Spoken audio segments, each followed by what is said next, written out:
I heard about what happened at Redcliffe. I want to talk to you about it. I just wanted to thank you. You went out of your way to save the Isle's family, and you did it. Even though it would have been easier not to. There's been so much death and destruction. It makes me feel good that at least we were able to save something. No matter how small. I owed the Isle that much. You're right. Hopefully, by that time, there's still enough of Ferelden left to save. Good. Now that the warm, fuzzy part...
It speaks. It doesn't have better things to do. Oh yes, that I remember quite well. My former master, the Mage Wilhelm, he brought me. As I recall, he had acquired some position with whatever lord ruled the land. I, being little more than a glorified possession at the time, was brought along. Oh, how he enjoyed impressing the villagers with me. Gollum snarl at that villager there, be fearsome. And of course, I would have to do it.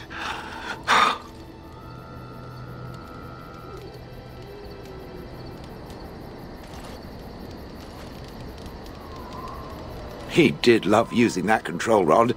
Fondled it so much, his wife actually threatened to throw it in the lake. Ha! I would have liked to have seen that. Which reminds me, where did it find the rod? Did it pay a great deal for it?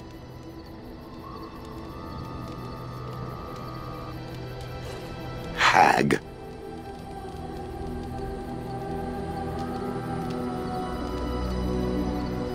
That is where Wilhelm kept me. He wanted me out in the open where I could be frightening like a scarecrow. I was supposed to watch for thieves. Pah! Plus, his wife didn't want me indoors. She said there wasn't room for me. Hag. Humph! I was once larger, 10 feet tall. Then the loathsome hag complained that I couldn't fit through the doors. So the mage had me shrunk down. Can it believe it? And she still wanted me out.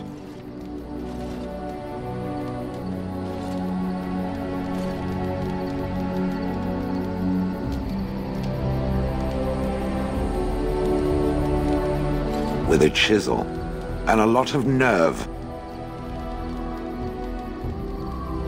I traveled with the mage. He did a lot of traveling, I remember that. But where we went, it is rather fuzzy. I remember great battles, fighting many humans long ago. They were all very soft and squishy. And before that, No, there are only images. I was somewhere dark.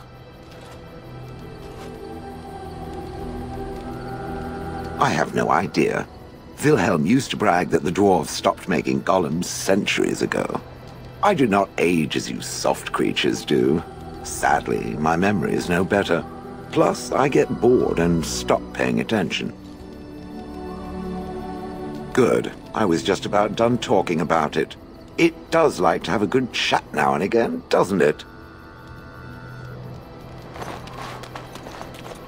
You and your friends are formidable folk, indeed. It's good.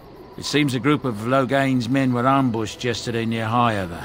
I don't know who did it, but the men were hit while they were camping for the night. A whole lot of them taken by surprise. Their tents were set on fire with arrows, and I hear 24 died. Nasty business.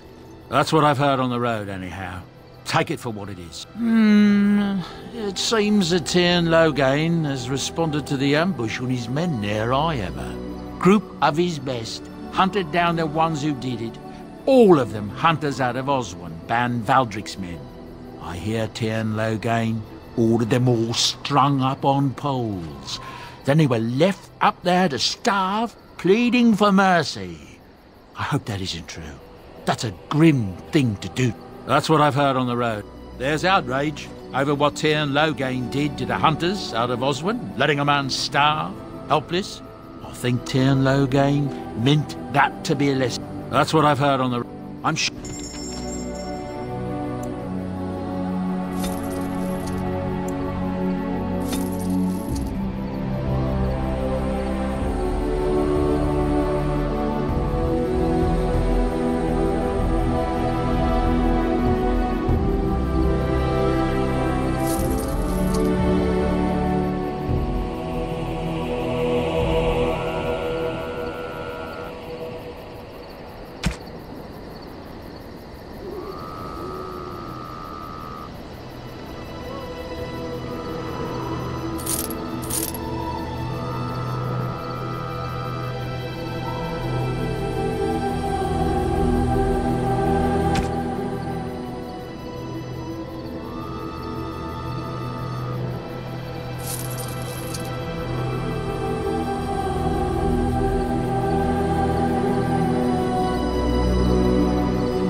I await your command. We are in camp, so 'tis as good a time as any.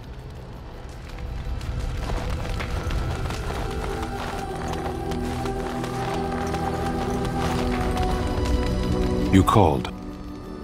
I am hardly surprised. To put it, no one has a place here.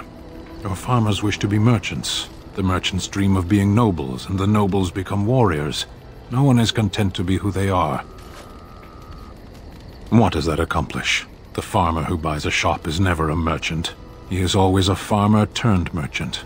He carries his old life with him as a turtle carries its shell. Does it? It's also his weakness. If he stumbles and falls over, it pins him on his back. It is better to armor yourself with no more than what you need. One life, one duty. Shall we move on? As you wish.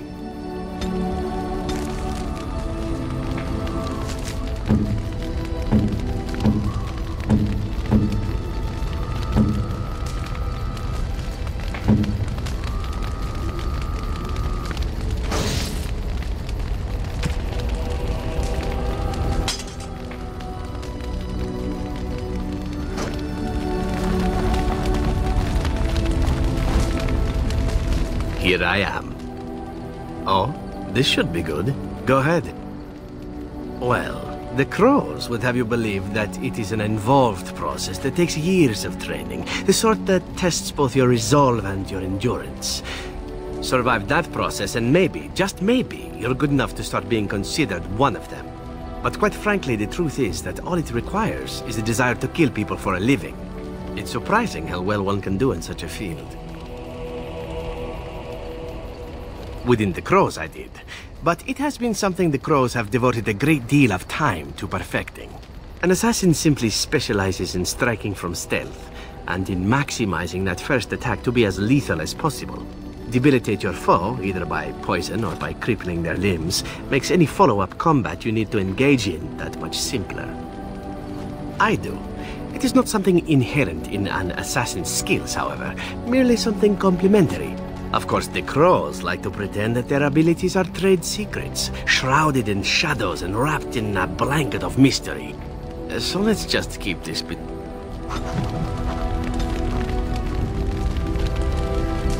I've a question, if I may. Well, here's the thing. I swore an oath to serve you, yes? And I understand the quest you're on, and this is all very fine and well. My question pertains to what you intend to do with me once this business is over with, as a point of curiosity. Oh, I imply nothing specific, of course. One simply assumes that once your Grey Warden business is finished, you would have no need of an assassin to follow you about. Am I wrong?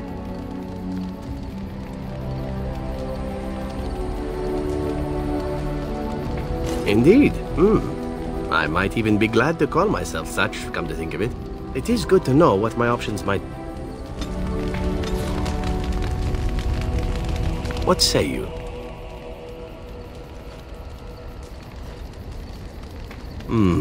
I suppose the Crows are already furious, yes?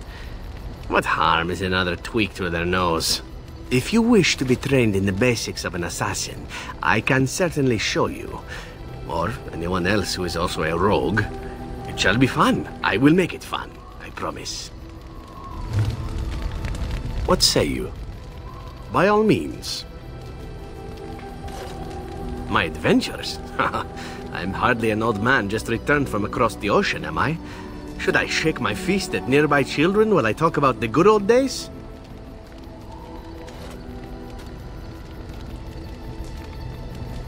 Falling down a flight of stairs is an adventure. Falling into someone's bed, also an adventure. I am assuming what you're looking for are professional anecdotes. Let's see, my second mission ever for the Crows was a bit intriguing. I was sent to kill a mage who had been meddling in politics.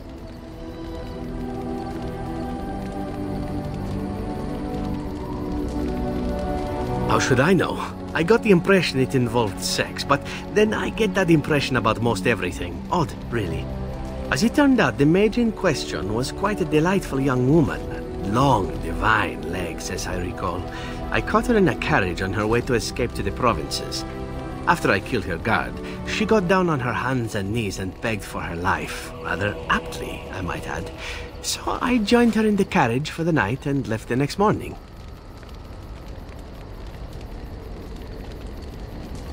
Well, yes, twice, actually. Then she decided to try and use me instead. The woman had actually convinced me to speak to the Crows on her behalf. What can I say? I was young and foolish at the time.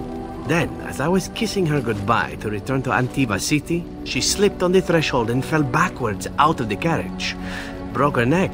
Shame, really, but at least it happened quickly.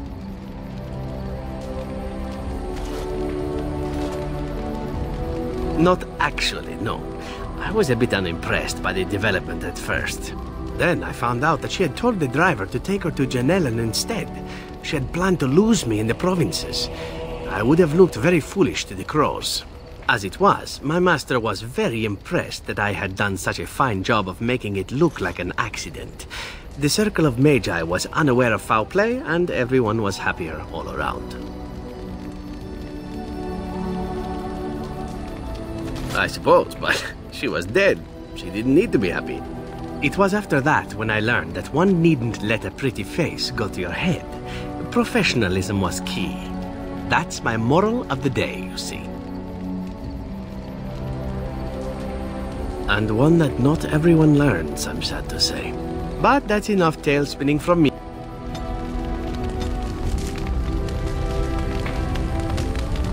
What say you? By all means.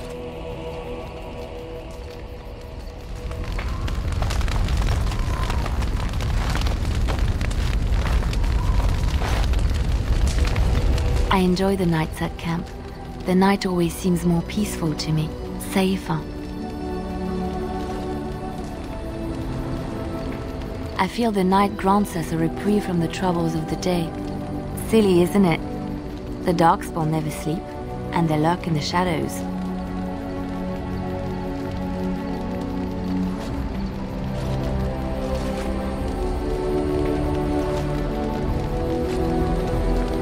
I enjoy those nights when we stand guard together, talking to pass the time in those small hours. Well, I talk and you listen mostly. Sometimes I succumb and fall asleep and wake to find you still watchful. And I know you're watching out for me.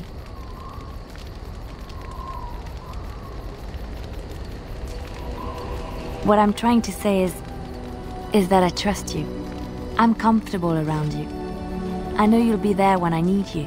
You are our leader and my friend, and sometimes I think that maybe we could be more than that. Maker, look at me stumbling over my words like an ill-educated peasant girl.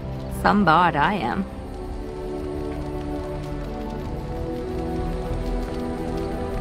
I'm not embarrassed. I'm just flushed because of the heat.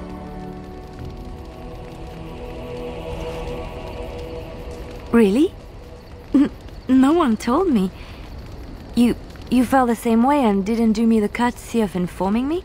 You made me say all those things. Why couldn't you have said them first? Oh, how very awkward.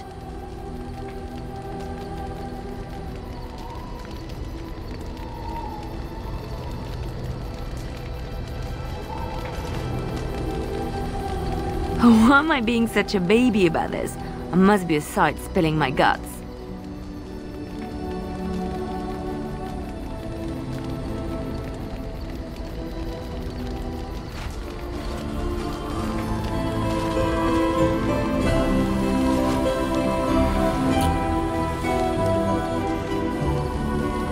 Well, that settles it then.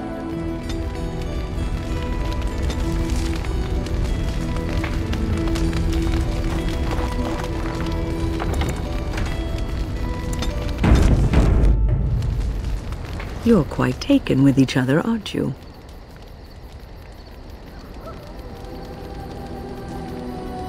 I've seen the way she looks at you, the familiarity with which you speak, how she always finds a way to place herself next to you.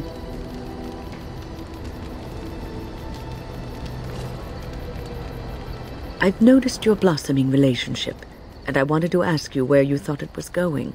Leliana is a remarkable girl, sincere and guileless, and she has opened her heart to you. I would not like to see her hurt.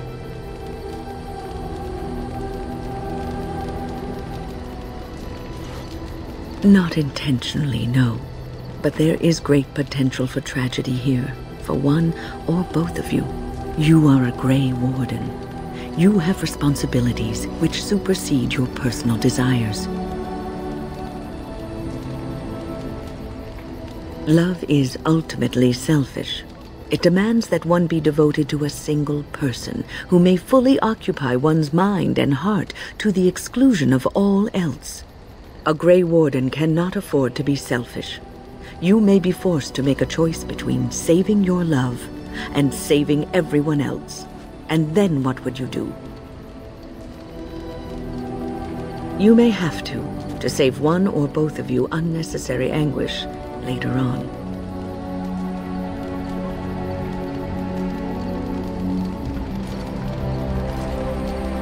I have given my advice. Do with it what you will. What's on your mind? I try not to dwell too much on the mistakes of my past, of which there are many. I would go quite mad if I did that. But I do have one regret. The greatest misstep of my life, made even more grave because it had dire consequences for someone else.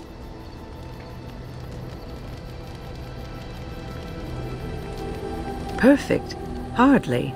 I aspired to it, but have fallen quite short. Quite short indeed. Years ago, I was assigned as mentor to a lad, Anarin.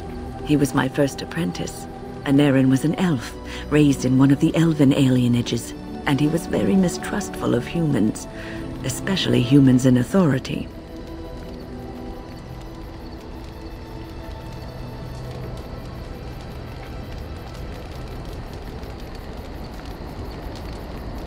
All he knew of the humans was what he had seen in the alienage. He was very wary of us. What Anarin needed was time. Time to get used to his new home. Time to emerge from his shell, so we could build a rapport. I gave him no such time. I was young and arrogant.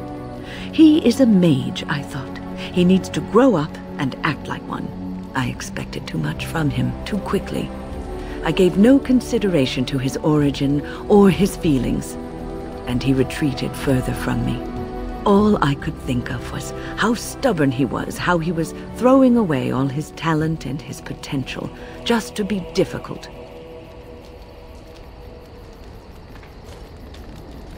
Oh, I dread to think. I was a harsh taskmistress. He might have thought I was a demon in disguise. You cannot plant crops in the cold, wintry ground. You cannot teach a student who is closed off and unresponsive. Patience is what is needed, and I learned that too late to help him. Anarin ran away from the circle one night. I had berated him over some trivial, ridiculous matter that I no longer remember. I drove him away because of something utterly unimportant. He was a child, 14 at the time of his leaving. They had his phylactery, and they hunted him down. The phylactery is a vial of blood taken from a mage. But blood is connected to life, and your blood can be used to track you down. They called him Maleficar, a mage who practices forbidden magic, deserving of death. He was a child, misunderstood and lost. I begged the Templars to tell me if he suffered, if they gave him a quick death. I got no answers from them. I was his mentor, and they wouldn't even tell me what became of him. I should have known better. I had the best mentors. They were kind, compassionate. Why didn't I learn from them? I failed Anarin. All I had to do was listen to him. He would try to talk to me, and I would tell him to concentrate on his spells. He talked about the alienage sometimes, and the Dalish. He always talked about looking for the Dalish elves. The Templars are well-trained and thorough. That he still lives, it would be a vain hope. The apprentices that came after Anarin benefited greatly from the lessons I learned from him. In a sense, he was my teacher, and I his student. And there it is, my story, my one greatest regret.